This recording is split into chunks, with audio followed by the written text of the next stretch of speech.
Good morning, friends. Happy Wednesday. We get to scrape grease and do more cleaning. Hurrah! Christopher's super stoked about today.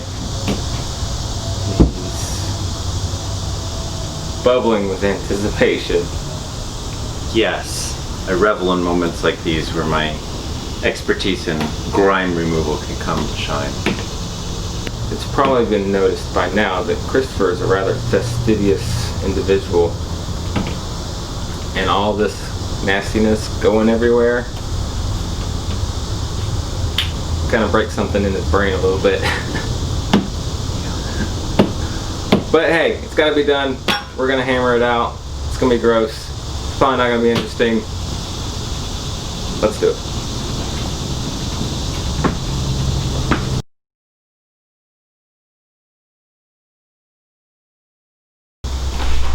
Yeah, we're filming. I believe last time we were cleaning parts, you said you were, it's so greasy and you clean your hands every time. I said, where are the rubber gloves? You said, the rubber gloves make my hands sweaty. I need to get different gloves. And now you're putting on the rubber gloves after you bought the different gloves. That's right, thank you, Zach. I got special gloves. You can understand why that was confusing to me. No, it does. It's confusing to me as well, but my brain doesn't work like maybe your brain does. The old paint stick scraper, because it's what we had. Actually, he's got a scraper, but it doesn't work as good, so sometimes you just do what you need to do. What do you think about this funky angle on the camera? I think it encapsulates the shot. But maybe you're like, that's dumb, just set the camera up right, you jackass. I don't know. I'm gonna have to edit all that out, Zach. Don't edit out my nonsensical ramblings. Are you allowed to say jackass on YouTube? I don't know. We're gonna get demonetized, bro. Boy, I really am rambling.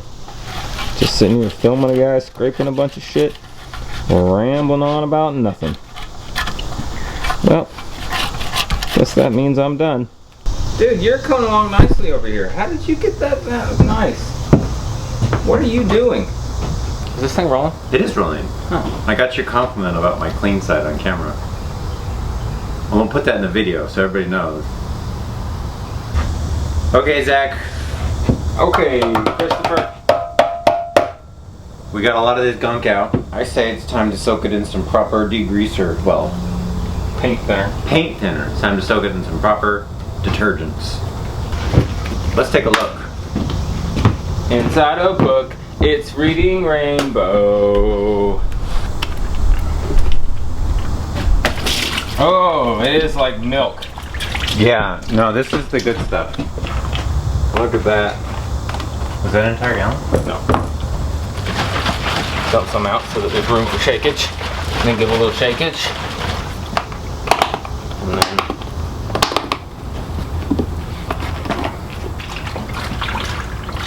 oh, it is. It's like we're bathing it in milk. The guy that recommended this from the internet runs a store called Mercedes Source. He recommended this stuff because one, it works, and two, it's got a tree on the box. And it doesn't smell as bad as the other stuff that we could potentially be using for the same process. Yeah. It's like, okay, imagine a hippopotamus needs a toothbrush job. And this is your big toothbrush. You just make that happy hippopotamus nice and pretty for his tea party, and everybody's gonna have a good time. And this has been Kindergarten with Mr. Christopher. Happy Mr. Hippo needs his teeth brushed, or he'll get cavities. It's like bathing a newborn, you know? It's like a buttermilk bath for a pig. It's like we're gonna deep fry it. Yeah. Fried stuff. But it's cutting pretty good, yeah? Oh, yeah. This is encouraging. Scrubby scrub. Well, this is what you get after a day of cleaning. Mostly clean swing arm, A box of grunge. I feel like we conquered the shmoo. We did. It is sufficiently banished from these parts. Yeah. And now we can really get in, investigate, clean up a little bit more, and then modify these swing arms. Wait, we're modifying them? We are. We're gonna get the embiggen ray out, and then just and it'll be clean. It's ready. Yabba dabba doo. yabba dabba doo.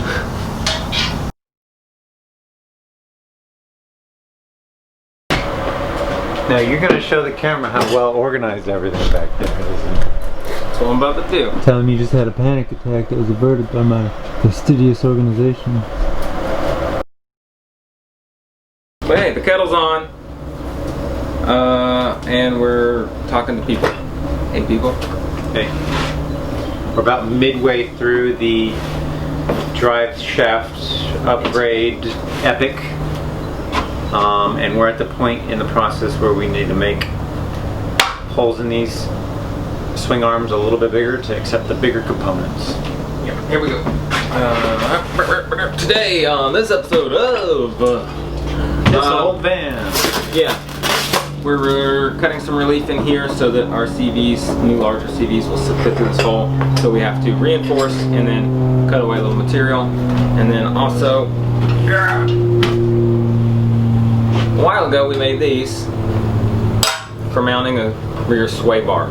This van did not come with a sway bar originally, but we want one because we want to do donuts and we don't want to roll the van. Yeah. Yeah, we so, do.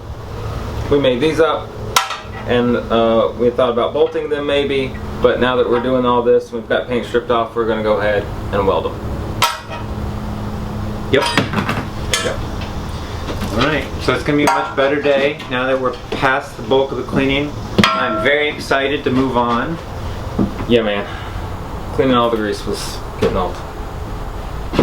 But anyway. Oh yeah, and Christopher wanted me to show you just how organized we are. See, this box was nicely labeled. Sway bar hardware. Rear sway bar hardware. Sorry. And it was easily found in the giant stack of boxes.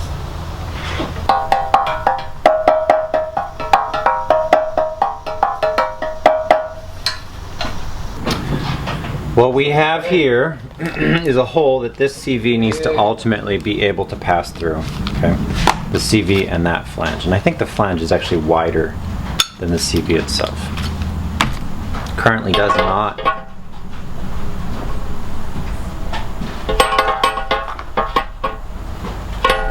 Does it fit?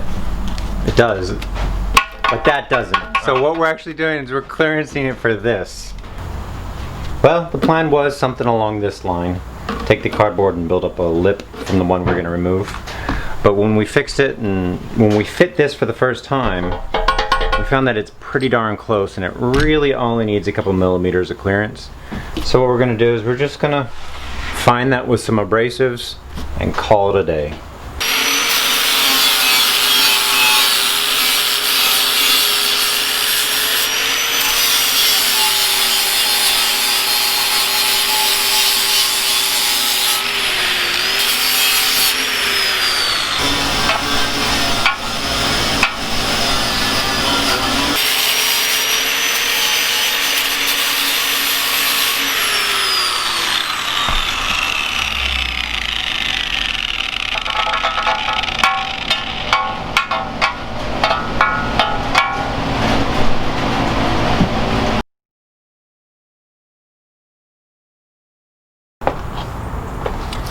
Getting ready to weld up our plates for mounting our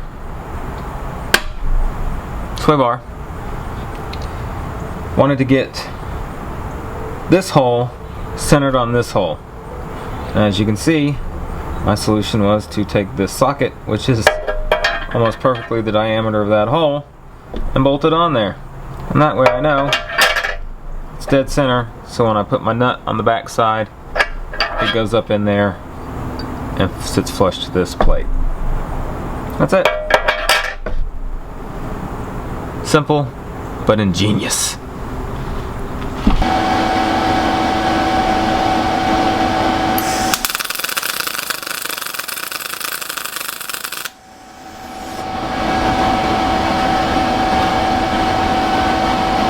Ooh, that's ugly.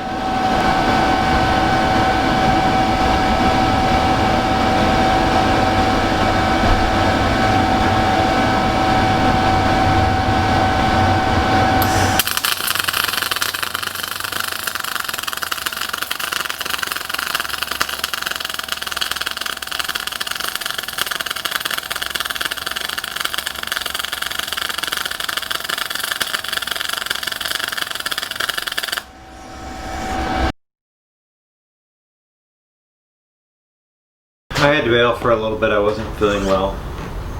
I got a little bit more hours in the day and a little bit of energy left because I'm feeling better now, thankfully. And last I left Zach, he was working on these alone. I'm going to take one final pass, one final look, make sure everything looks up to spec and ready for paint when we finally have some clear weather to do it. Right now it's kind of rainy, so we might not be able to start the process right away.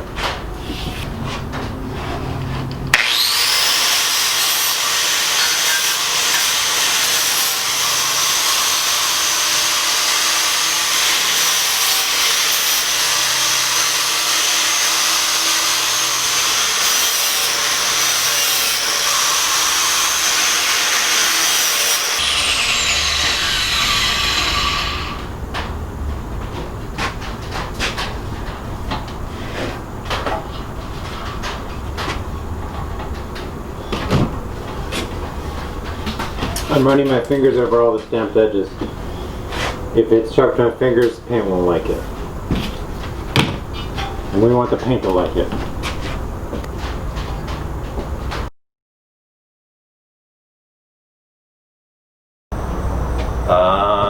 Today we're picking up where we left off in the Driveline Overhaul, and we're going to paint the parts that we modified.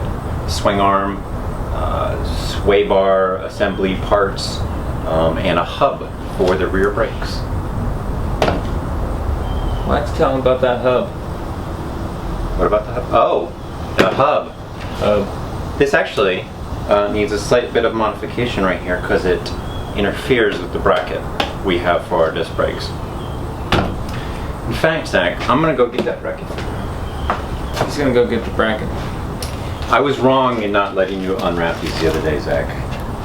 Because you didn't know there was gonna be interference? No, because they are that impressive. I want you to. Oh, I see. You unwrapped them without I me. did! Oh, well, I was test fitting. Oh! I feel bad. bad. Look at that guy. Look at that guy! I know, right?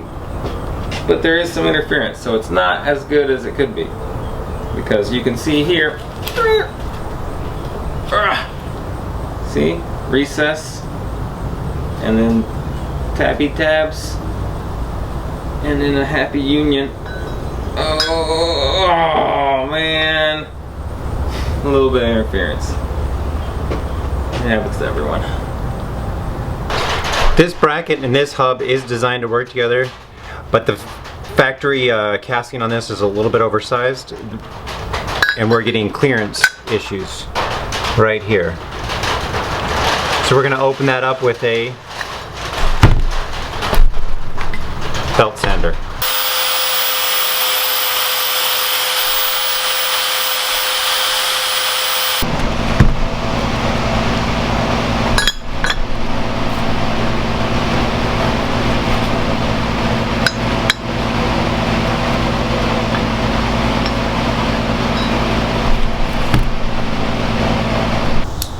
Hey buddy, how's that degreasing going? It's going well. I've got one done behind me. This one's degreased. It just needs to be rubbed down with some acetone, get it looking nice, and then coat of paint, we're done. We are so close I can smell it. That's the acetone. Okay.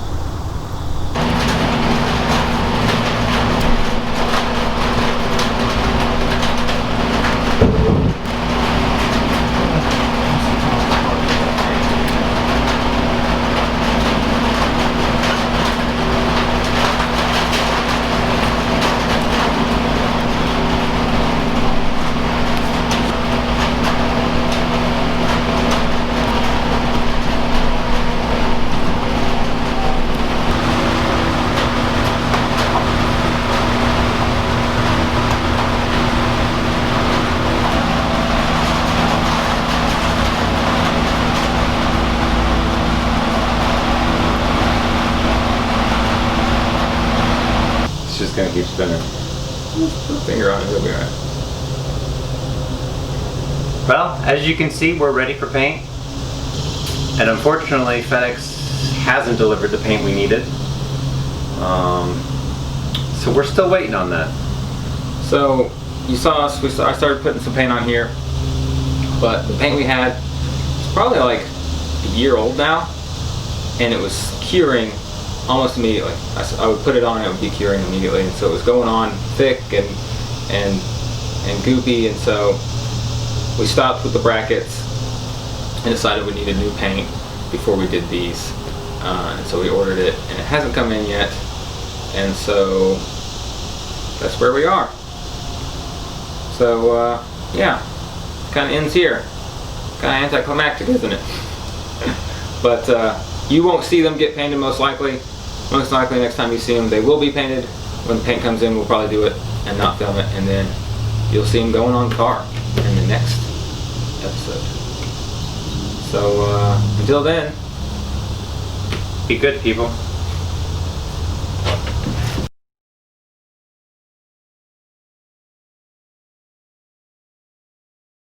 Till next time, Zach and Christopher saying, be good people. Be good people. Be good people. See, just depending on how you say it. you're gonna have to, okay, do it again. Be good people. Do it again. Be good people. Do it again. Be good people. I think we got it.